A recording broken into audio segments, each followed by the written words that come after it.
Hi guys, it's Baby Peach, and welcome back to another episode of Higurashi, part 28. Pretty intense phone call last part. So let's see what's in store for us next.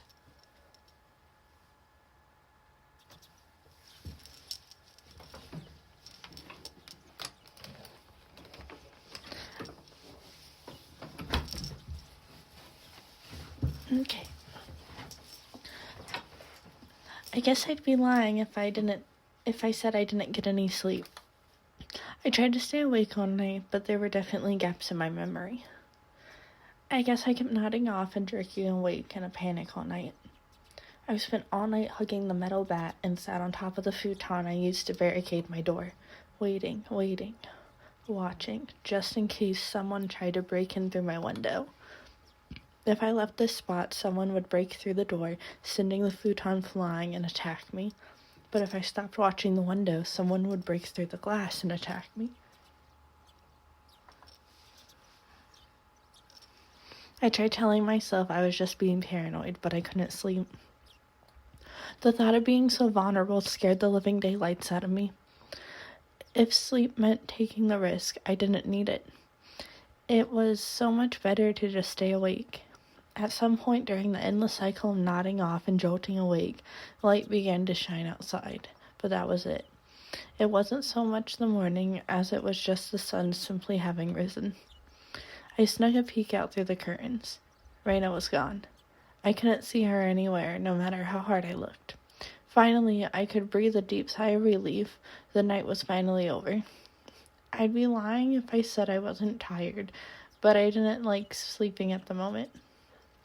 I still had time. But I needed to make my own breakfast, so I'd better get started soon.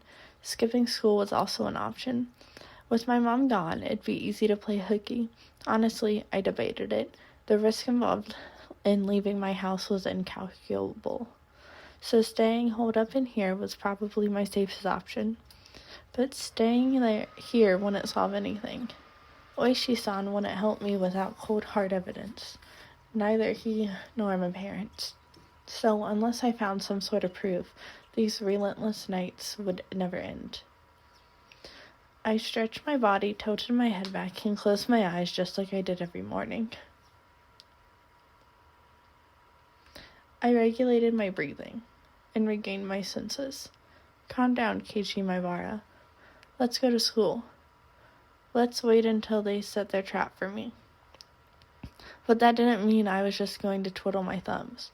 I needed to avoid that trap and secure irrefutable evidence. Take note of the plates of any car that drives by. If I see someone suspicious, check their clothes and face. I wasn't just protecting myself, I was preparing myself to turn their attack against them and retaliate.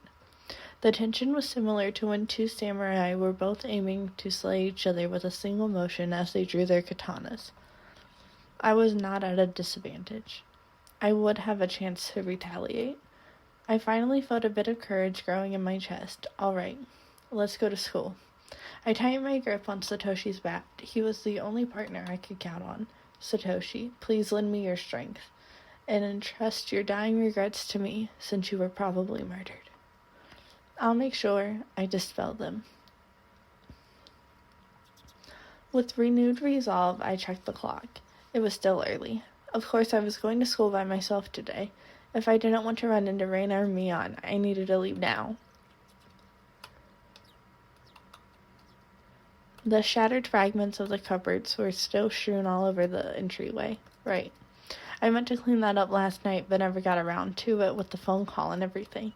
If my parents came back and saw this while I was at school, I would never hear the end of it. Still, I'd be wasting time if I cleaned it up right now, and considering what would happen if I ran into Raina or Mion, it wouldn't be too late to clean it up after I got back home. Making extra certain that the doors were locked, I left the house. My uniform was still covered in mud from yesterday, so I left it in the washer. Today I was going into school in a tracksuit. By wearing a different outfit this morning, my mind was forced to accept that today was different from yesterday. I had a hunch. Today might be the day I get killed. Keep your guard up, Keiichimabara. The only one who gets to decide if today is my last is me.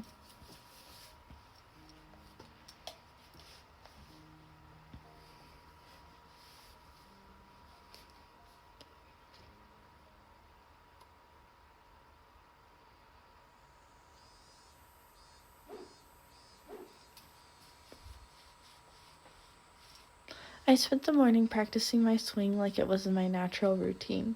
After a while, Reina arrived at school. Our eyes met, but we said nothing. Reina said nothing about last night, as if it never happened.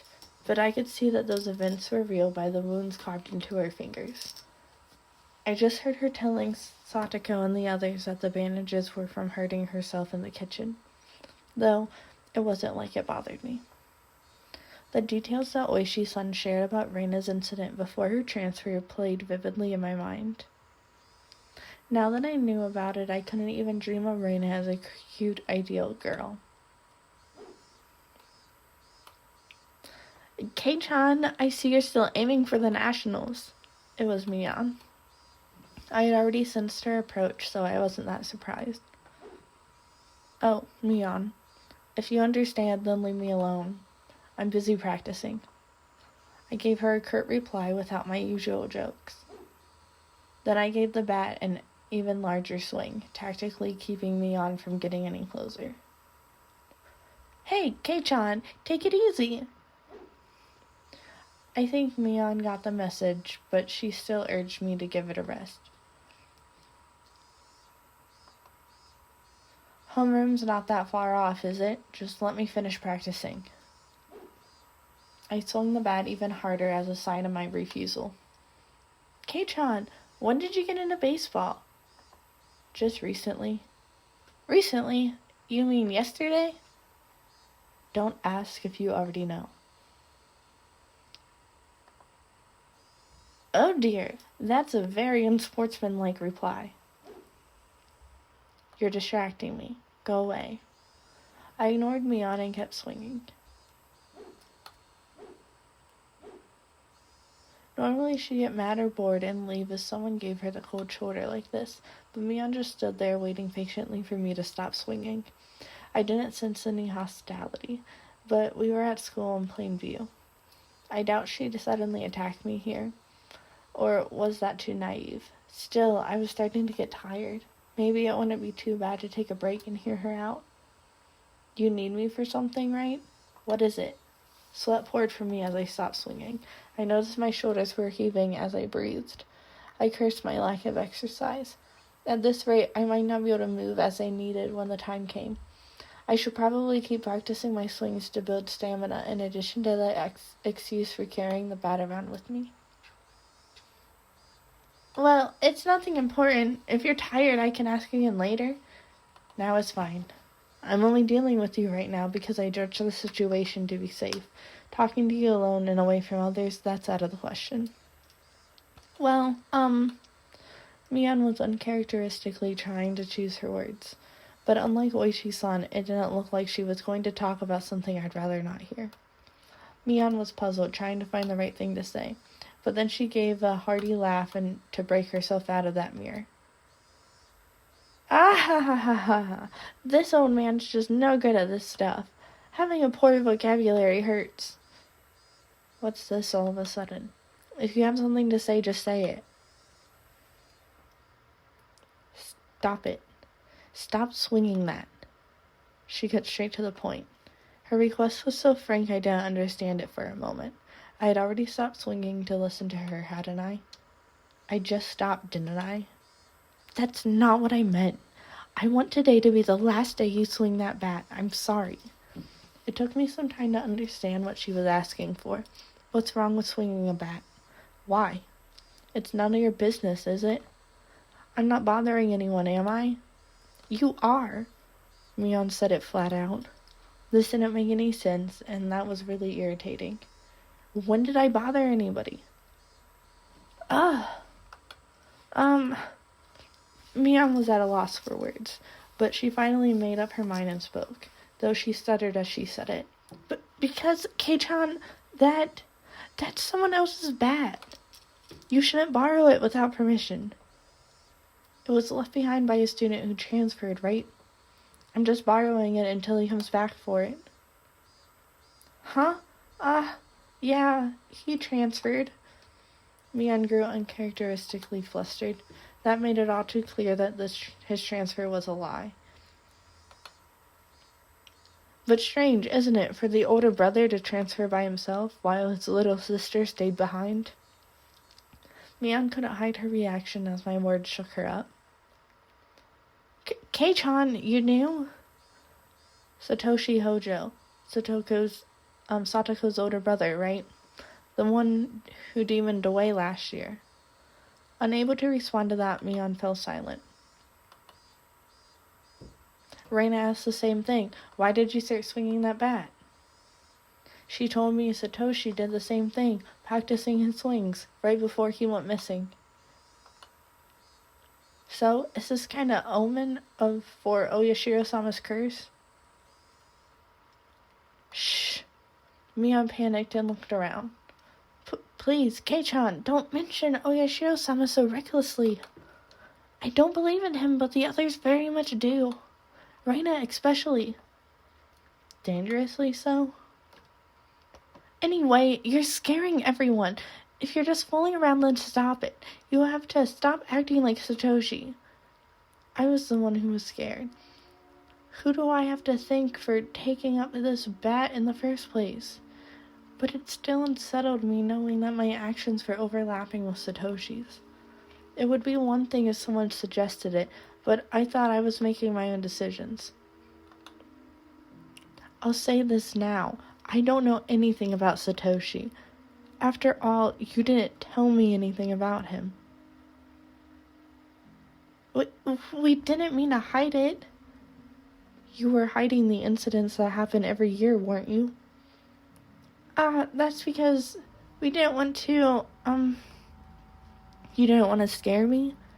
That's your reason for leaving me out? No, we didn't mean to. Mion, I asked you directly if something happened at the dam, didn't I? And you told me nothing happened. When someone was dismembered and murdered. You lied to me.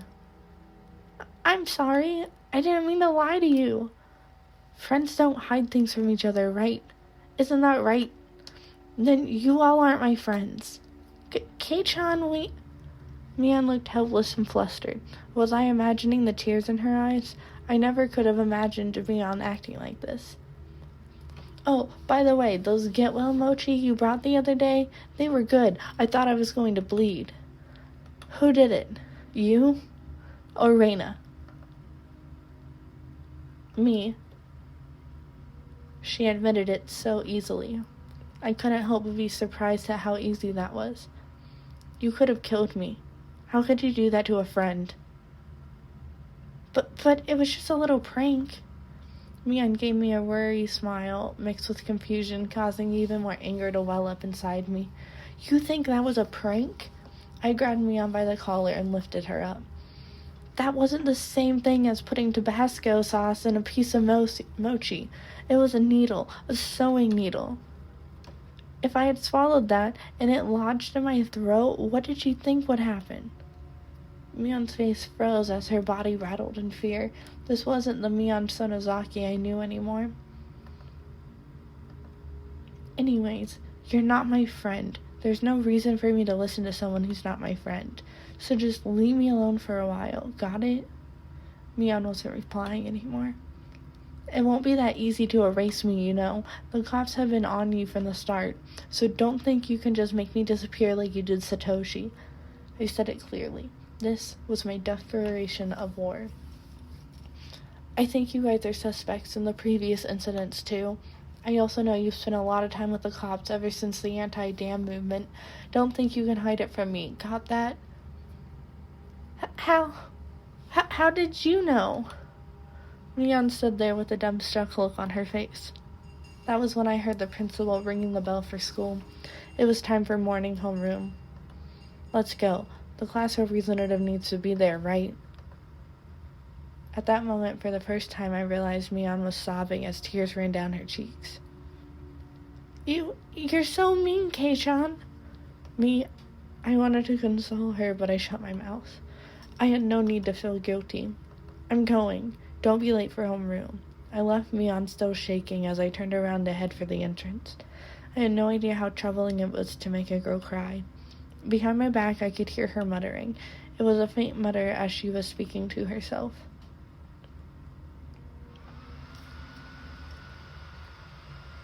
So, that's how it is. Huh? She wasn't saying it anymore. She wasn't saying it to anyone. It was Mion talking to herself. But it was a sobbing voice that had a kind of giddy cursing tone. I inadvertently stopped and turned back towards her. So, it was that bastard. He leaked it all to Kei-chan. She balled up her fists as her tears continued to rain down. She glared at a spot at the ground with a terrifying yet smiling face, cursing. A chill ran down my spine from that demonic expression. This transformation, Mion's transformation, was different from Reina's. I should have killed him back then. He forgot the mercy I showed him just because he was going to retire this year. Retiring this year? Was she talking about Oishi-san? Damn it. Damn it. I'm going to kill that damned old man. It felt like the air itself had begun distorting. With Mion at the center, the world had begun to twist and spiral, bending, whirling. This was the first time I'd known, no experienced such a visage.